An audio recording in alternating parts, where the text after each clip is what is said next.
The National Broadcasting Company presents Joel McCrea in Tales of the Texas Rangers. Tonight, transcribed from Hollywood, another authentic reenactment of a case from the files of the Texas Rangers.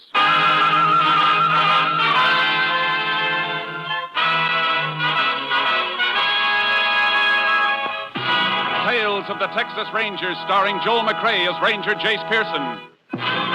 Texas, more than 260,000 square miles, and 50 men who make up the most famous and oldest law enforcement body in North America.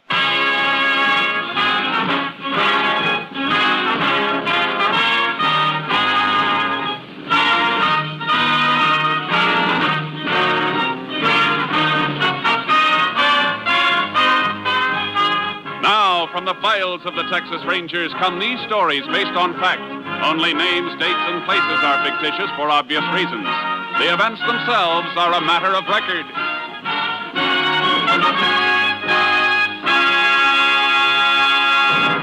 Case for tonight, hanging by a thread.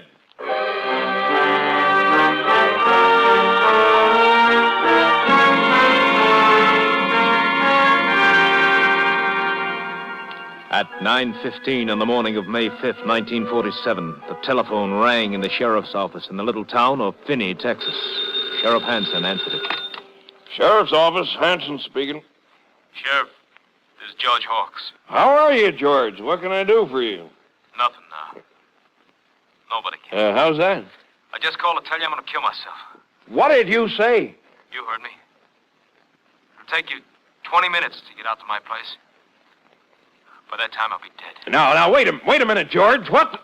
Hello? George! Operator! Yes, sir? Oh, this is the sheriff. That caller just came in here. Where was it from? One moment, Sheriff.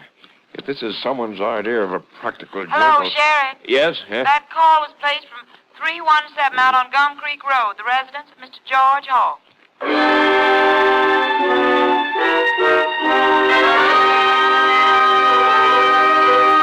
The sheriff raced out to the Hawks ranch and found George Hawks dead, hanging in the barn.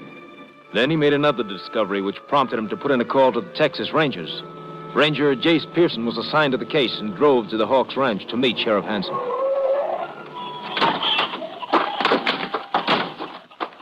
Jace, am I glad to see you. Howdy, Sheriff. It's been a long time. Yeah, month of Sundays. Now, I hope I didn't call you down here for nothing, Jace, but this looks mighty fishy to me. So I want you to take a look at the body. Hasn't been taken down yet? No, I put in a call to the coroner, but he was out somewhere. I left a message for him to come out here as soon as they could locate him. How'd you find out about the body, Sheriff? I got a phone call, Jace, about 9:15. Said it was George Hawks and he was going to kill himself. I thought maybe it was some joker, so I traced the call. And? It came from here, all right. So I drove out fast as I could, but George was dead. Hanging by the neck in the barn. No pulse. Body still warm. Sheriff, I know you didn't call me down here to investigate a routine suicide. What's the catch? Well, I'm getting to that. Come in the barn. This is just the way he was when I found him. You notice that's a wire he's hanging from, not a rope. Yeah. Cut off the clothesline, probably. Yeah. How'd you know? Guessed. I saw the clothesline had been cut, part of it dragging on the ground in the yard. You Rangers don't miss much, do you? Not if we can help it, Sheriff. Well, I want to show you something I found. Look at this, right under the body. It's an oil drum. Right. And the exact position I found it in, on its side. Now, you'll notice, Jace, that it's the only thing near enough that George could have stood on while he put the wire around his neck. Here's the rim marks where it stood on the straw before it was tipped over. Yeah, only he didn't stand on it. Look at this end of the drum. Thick with dust. Now, look at the other end. Dusty, too. Jace, there's not a sign of a footprint on either end of this oil drum. You're right, Sheriff. He couldn't have climbed up in the loft and jumped, or that wire would have taken his head off. Yeah, that's what I figured, and that's why I called you. What about fingerprints? No, couldn't find any, just a few smears. What does it spell to you, Jace? Just one word, and an unpleasant one. Murder.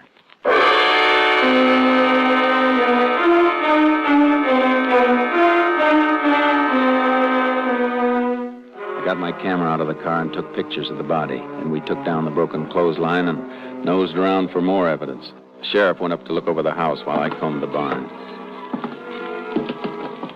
How'd you make out up at the house, Sheriff? Nothing, Jace. Absolutely nothing. No note from George. Everything tidy. No sign of a struggle. Funny nobody's around. Who would be ordinarily? His wife, Millie. One of the hands. He had 2 men working for him last I heard. How you coming, Jace? I found a couple of things, but not the thing I want. What's that? The tool that was used to cut the wire he's hanging on. All I found in the barn here was this pair of rusty pliers. Well, couldn't they have been used to cut it? No, Sheriff, they wouldn't cut butter. Mm-hmm. Besides, the cut's too clean. How about footprints? No luck yet. But I think I've found what the killer stood on to string the body up. What? This stepladder. I found it under the tool bench. Been used lately. Marks in the dust where it'd been dragged out and then pushed back. Well, what are you fixing to do, Jace? Going up the ladder and take a look at the beam where the wire's looped over. Here, I'd better hold it for you. It's pretty rickety. Thanks. Find something? I think so. What is it, Jace? Look at this. Stuck on a splinter where the wire went over the beam. It's a piece of black thread. Yeah. Black wool thread. Well, are you a string saver, Jace? In a case like this, yes. Let's take a look outside. Mm-hmm. What about a motive, Sheriff? For suicide or murder? Either. Can't think of one offhand. George was a pretty normal guy. Happily married. Didn't have any enemies that I know of. How about those 2 hands you mentioned? Well, this new one, Brad Johnson, been working for George about 6 months. Only met him a couple of times. Seemed to be all right. In a quiet sort of way. And the other? Old Tom, he's okay. Drinks a lot. George used to fire him regular and then take him back when he sobered up. There's no good footprints in the yard here. Nope. Ground's packed pretty hard. Oh, Sheriff. Car coming up the house. Is that the coroner? That? Well, no, that looks like... Well, sure, that's George Hawk's car. That's Millie driving it. Mrs. Hawk's. Come on. We'll have to tell her, Sheriff. This is the only part of the job I really hate. Yeah, I know, Jace. Sheriff, what are you doing out this way? And... Morning, Mrs. Hawks. This is Ranger Pearson. Howdy, ma'am. Ranger? What's happened? What's the matter? I'm sorry to have to tell you, Millie, but George... Something happened to George? Yes. He's dead. Oh, no. No. Come on, Mrs. Hawks. We'll take you to the house.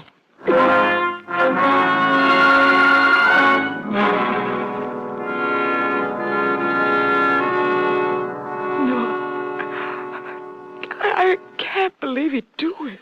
Mrs. Hawks, when did you last see your husband? Just a few hours ago at breakfast. How did he appear at breakfast? I mean, was anything wrong? Was he upset about anything? Well, yes, there was a big fight at breakfast. I never seen George get so mad. A fight? Between you and your husband? Well, all 4 of us went on it. Old Tom and Brad was there, too. They're the hired hands. How did it start? I cooked breakfast for the 4 of us, like I always do. Old Tom was late, so we started to eat. When we were about through, old Tom came staggering in. He was half drunk. Again, huh? Yes, Sheriff, again. Then he and George had this big row, and George fired him for being drunk. Go on. Old Tom was fighting mad. He gets mean when he's been drinking. He started making all kinds of wild accusations. What kind of accusations, Mrs. Hawks? Lies, Ranger. All of them lies. He said he wouldn't have been drunk if Brad hadn't bought liquor for him. Brad? Well, that's what he claimed. Said Brad got him drunk on purpose so he... Oh, it was awful. So he could what? Well, it's a lie, Ranger. What did he say, Mrs. Hawks? Well, old Tom said to Brad, I wouldn't be drunk if you didn't buy me the stuff. You're always trying to get me out of the way so I won't see you... So I won't see you playing up to the boss's wife. Then what happened? Well, Tom left, and my husband started swearing and threatening Brad, accusing him of what Tom said. Brad said it was a lie, and then George threw some money in his face and told him to get off the place, that he was fired, too. What did Brad do? I thought for a minute he was going to hit George, but he didn't. He went outside, and a few minutes later I heard his car start, and he drove away. By this time, George was in a terrible rage. He even threatened to kill me. So I grabbed the car keys and ran. Did he ask you where you were going? Yes, he did, Ranger. And I told him I was going in town to see Mr. Harris, the lawyer, see about getting a divorce. What time did you leave? About 8:30. Ranger, you said you found him hanging in the barn. Well, if it was suicide, why are you asking me all these questions? Because I don't think it was suicide, Mrs. Hawks. I think it was murder.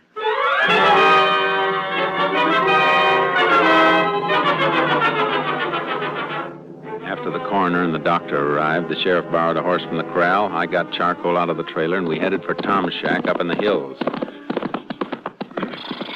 There it is, Jace. Just around those rocks. That Tom's horse, Sheriff? Grazing out back? Yep. He's around someplace. Up, charcoal. Yep. I just can't see old Tom as a killer, Jace. He ain't the type. Huntsville's full of them, Sheriff. Killers who aren't the type. Oh, charcoal. Oh, boy. Yeah. Let's try the front door. Okay. All right, Tom. Open up. He's not here, Jace. I can see through the windows. Shack's empty. What the? Somebody's shooting close by. Maybe Tom. That shot came from back up in that draw. Come on, Sheriff. There he is. Back by that clump of trees. Is that Tom? Sure is. Hey, he's running toward the trees. Hold it, Tom. Stay where you are. I'll put one over his head. Yeah, he's starving.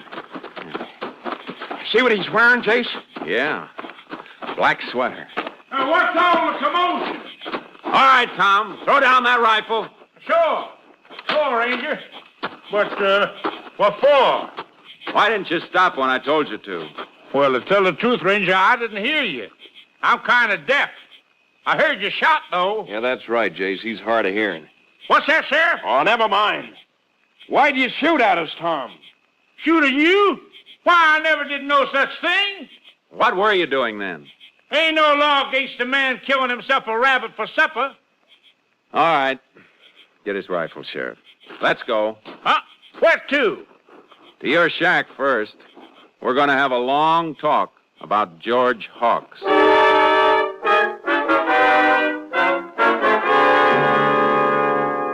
I'll tell you, Ranger, I didn't know George was dead until you told me a minute ago. What call would I have to kill him? If he was killed, he was my friend. You don't seem very clear about what happened this morning, Tom. Well, I was a bit foggy. I had me a couple of nips. But I do remember George getting mad and firing me. What happened after that? Well, I took a few more out of the bottle in my saddlebag. I don't remember much after that. I must have rode up here and fell asleep. Woke up a while ago. I was hungry, and I went out to get me a rabbit. Tell me, Tom, do you often draw a blank when you've been drinking? Do I what, Ranger? Have a blank space. Do things you don't remember anything about later. Oh, I suppose I have once or twice. Hey, wait a minute. I didn't do it. I couldn't have killed George. He was my friend. These your wire cutters on the table, Tom? Oh, yeah, they are. I'll take them. And I think you'd better come along to town with us.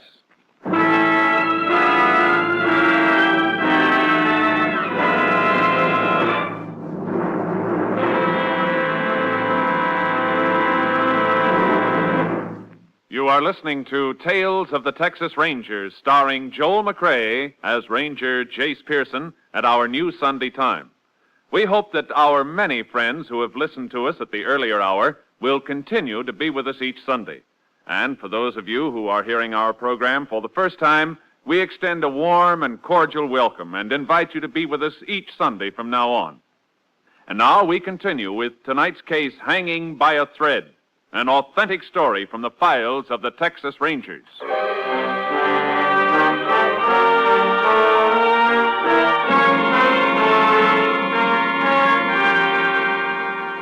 The finger was pointing straight at Tom. When we got back to the Hawks Ranch, there was a man in the back lot feeding the hogs. It was Brad Johnson, the third witness at the breakfast fight. While the sheriff took Tom into town, I got Brad's version of what happened. And then he threw the money in my face, Ranger. $30. Told me I was fired. I wanted to hit him, but I didn't. Then what, Brad? Then I got my duffel bag, threw it in my car, and drove off. Where'd you go? To Finney. drove around town for a few minutes, and then I went to the White Spot Cafe and had a cup of coffee. What time was this? When I was in the cafe? Oh, about 9:30, I guess. Why'd you come back here? Well, somebody in town said that George had killed herself and that the coroner was on his way out here. So? Well, I figured if it was true, there wouldn't be anybody to do the chores. He fired old Tom, too. And Mrs. Hawks always treated me so friendly. Well, so I come out to do what I could. Yeah, it's very nice of you. Tell me, Brad, is there anything between you and Mrs. Hawks? No, sir. That's a lie, Ranger. Never even spoke to each other except at meal times or say good morning. What are you planning to do now? Well, I don't know. Help Mrs. Hawks till she can get somebody, I reckon. I see. Well, I gotta be moseying along. Oh, don't leave town without letting me know. Oh, I won't, Ranger. I'll be around.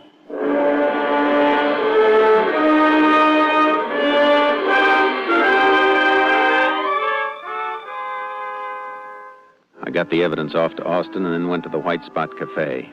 Brad had been seen there at 9:30, and Mrs. Hawks had been with her lawyer half an hour before. I radioed headquarters that I was staying over in Finney, and about 9 that night, I got a phone call. Hello? Jace, Captain Stinson. I've got the report on that stuff you sent in today. You got a pencil? Sure have, Captain. Shoot. On that black wool sweater, the thread you sent in the envelope matched all right. It's definitely off the sweater. How about the wire cutters? Well, afraid I got a disappointment for you there, Jace. They couldn't get a match. I'm afraid the murder wire wasn't cut with the tool you sent. Are you sure, Captain? The boys in the lab are. They made sample cuts with every millimeter of those blades and couldn't match up a single one with a murder wire. Oh. What kind of a fix has that put you in, Jace? Oh, I'm not sure. Well, thanks, Captain. I'll keep in touch with you. All right, Jace. Good luck.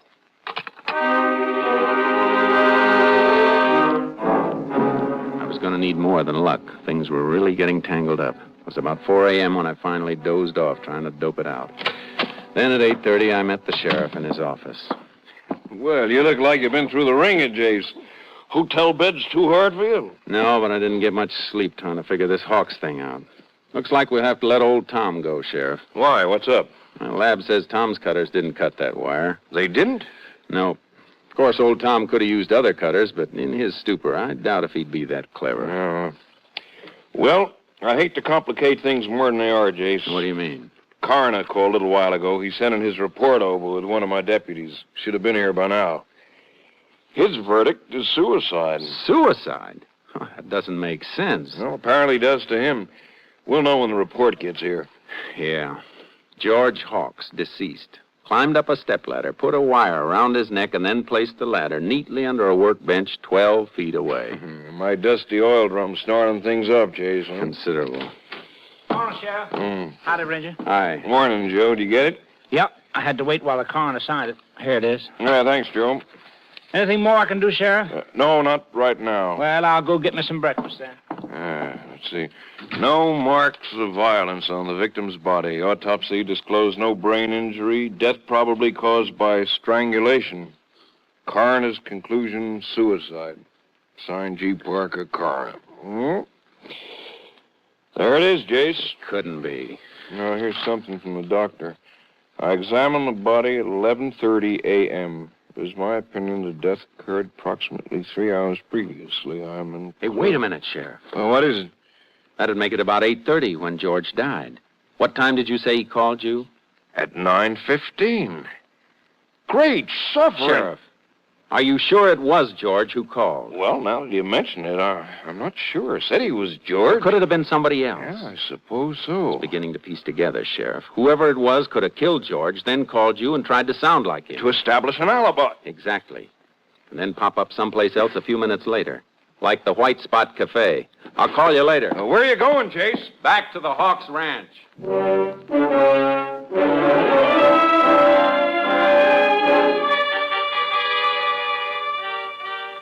When I pulled up to the ranch, Brad Johnson was running water into the big trough near the barn. Well, hi, Ranger. What brings you out this way? I want to talk to Mrs. Hawks. We're releasing Tom. Coroner's report came in a few minutes ago. Suicide. Is she around? Why, sure, she's up the house. Okay. Oh, I just happened to think. Charcoal, my horse here in the trailer, hasn't had a square meal since I left headquarters yesterday. Is there some hay around that I could give him? Why, sure, Ranger. Some fresh bales just inside the barn there help sell. Thanks. I'll be glad to pay for it. No, forget it. I'm sure Mrs. Hawks wouldn't mind. Oh, have you got something to open one with? Why, sure. Here's my cutters.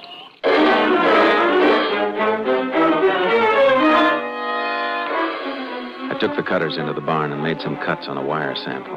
After I gave the cutters back to Brad and fed charcoal, I spoke briefly with Mrs. Hawks, and then I tore out for the lab in Austin. By 1 o'clock, I got the results. Here it is, Jace. Take a look. The wires match, Johnny? See for yourself. That dual microscope never lied to me yet.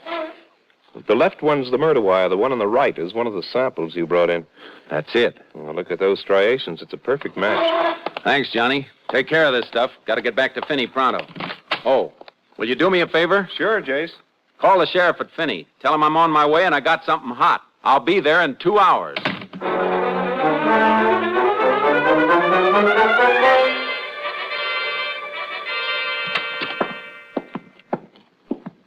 Well, Jace, you sure made good time. What'd you find out? We got positive proof the murder wire was cut with Brad Johnson's cutters. Brad's? You going to pick him up? Not right yet, Sheriff. Why not?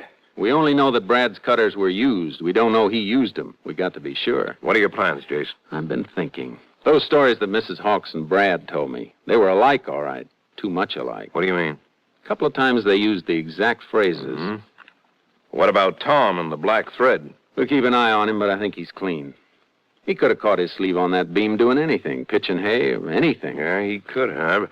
Well, what do we do now? We got to catch him alone, Brad and Mrs. Hawks. When they don't know anybody's around, we got to hear what they say to each other. Maybe after the funeral. It's this afternoon, 4 o'clock. You know where it's being held, Sheriff? Sure, out of the ranch. Be a graveside ceremony. Where's the cemetery? Clear over on the other side of town from the Hawks' place. It'll take them a while to get over there and back.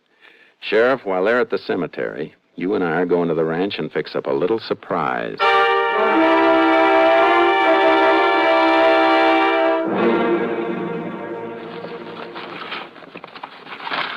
There. That ought to be all right for that one, behind the window shade. Why 3 microphones, Jace? Wouldn't one do? Not if they wander around the house while they're talking, Sheriff. I want to hear everything. Yeah, but how do you know that Brad and Mrs. Hawks will talk? How do you know they'll even come into the house? I don't know, Sheriff. I'm guessing. And my guess is that after the funeral's over, somebody's going to let his hair down. Hey, it's almost 5, Jace. They'll be coming back soon. I'm finished in here, Sheriff. Now all we have to do is string the wire to the stakeout. Come on.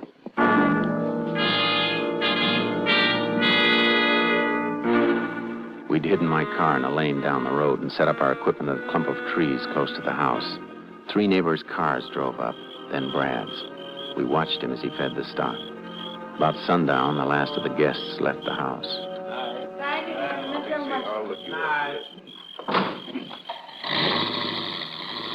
There go the last of them, Sheriff. Can you see Brad? He's been in the barn the last few minutes. There he is, Jace, heading for the house. Good. Put on your earphones, Sheriff. I want you to hear this, too. There he goes, up on the porch. Yeah. Brad. Oh, Brad. Now, come here, baby. Oh, Brad, I'm so tired and scared. Ain't nothing to be scared about, baby. Everything worked out fine. Oh, take me away with you, Brad, now, tonight. Millie, I can't do that. You know it. Why not? Why can't you? Well, the plan, baby. We gotta follow the plan. Now, look, if we went away together now, they'd nab us no time. We gotta let it cool off. Brad, I can't spend another night in this house, not alone. I can keep seeing his face. You holding him. That look of his when I put the pillow over his face, I can't stand it. I can't stand it. I told you to shut up. Look, I put a lot of hard work on us. Our alibi's got them clear off the trail. I'm not gonna let them get back on it, you hear? All right, Sheriff. I've heard enough. Let's take them. You cover the back, Sheriff. I'll take the front. Okay, Jace.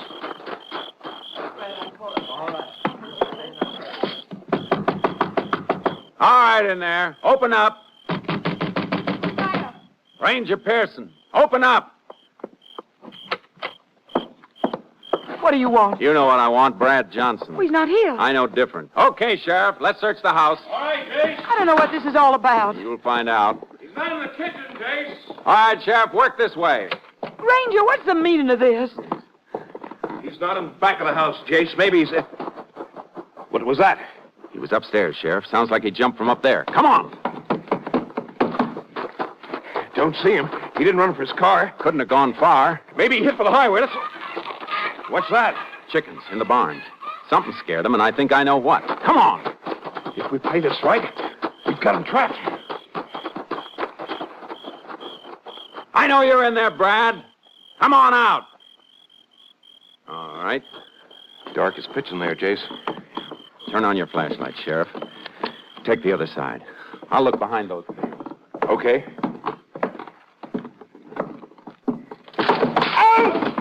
What is it, Sheriff?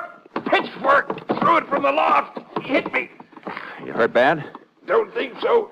My shoulder. Here, give me your flashlight, Sheriff. All right, Brad. I'm coming up. No, don't come up. I'm coming down. Come out where we can see you then. With your hands up. Jace, he's jumping now!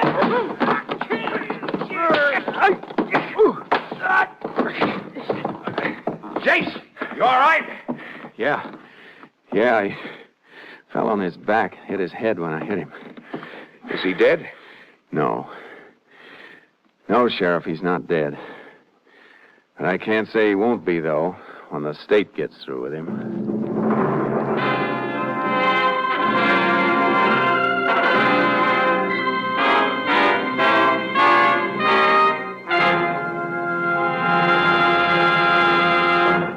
After Mildred Hawks turned state's witness, Brad Johnson confessed to the murder of his employer.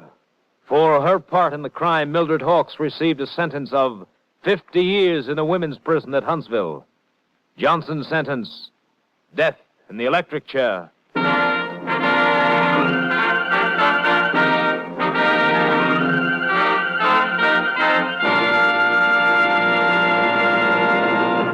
And now, here again is the star of our show, Joel McCrea.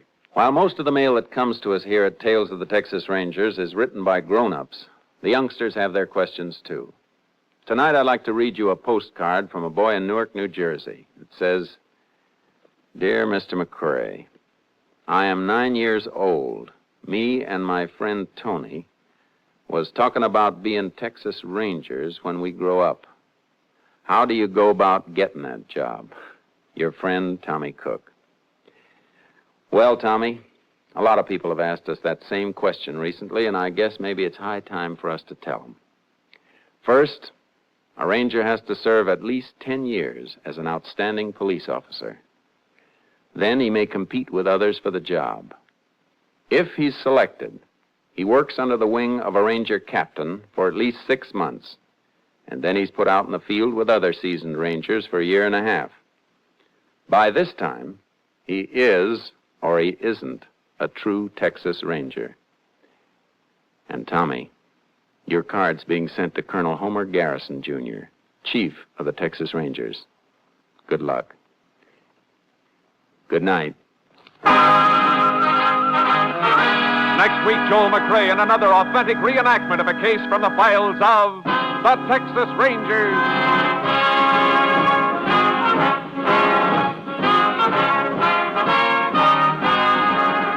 Joel McCrea is currently seen starring in the Universal International Technicolor production Saddle Trent. Tonight's cast included Tony Barrett, Byron Kane, Betty Lou Gerson, Jeff Corey, and Wally Mayer.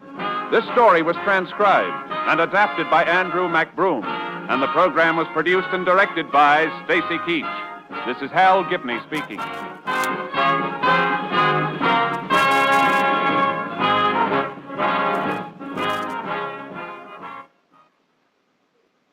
Three chimes mean good times on NBC.